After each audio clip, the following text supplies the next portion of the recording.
আজকের এই force mobilisation ড্রিলের মূল উদ্দেশ্য হচ্ছে আমাদের পুলিশ জনগণের যানমালের নিরাপত্তা রক্ষা এবং সার্বিক আইন শৃঙ্খলা পরিস্থিতি নিয়ন্ত্রণে পুলিশ সদা তৎপর রয়েছে এই বিষয়টি ফুটিয়ে তোলা।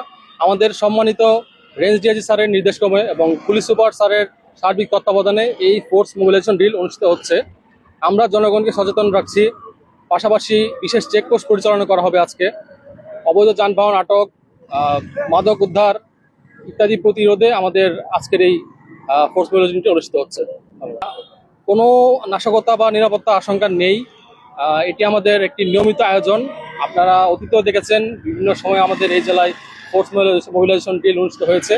এটি আমাদের সিলেট রেঞ্জের সম্মানিত রেঞ্জ ডিআইজি স্যারের নির্দেশক্রমে একটি নিয়মিত আয়োজন হিসেবে পরিচালিত হচ্ছে। এটা আমাদের আইন শৃঙ্খলার একটা অংশ। প্রতি মাসেই আমরা মাননীয় রেঞ্জ ডিআইজি মহোদয়ের নির্দেশে আমরা এই ফোর্স মোবিলাইজেশনটা করে থাকি। এটার অংশ হিসেবে আজকে আমাদের এই কুলাউড়া থানা ফোর্স মোবিলাইজেশন অনুষ্ঠিত হচ্ছে।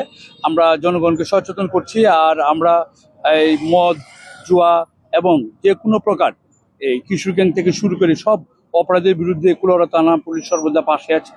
আমরা জনগণকে আস্থা দিতে চাই যে আমরা সর্বপ্রকার অপরাধের বিরুদ্ধে জিরো টলারেন্স হিসেবে মাননীয় ডিআইজি এবং পুলিশ সুপার মৌলভীবাজার জেলা স্যারের নির্দেশে আমরা সচেতনমূলক এই কাজটা করছি।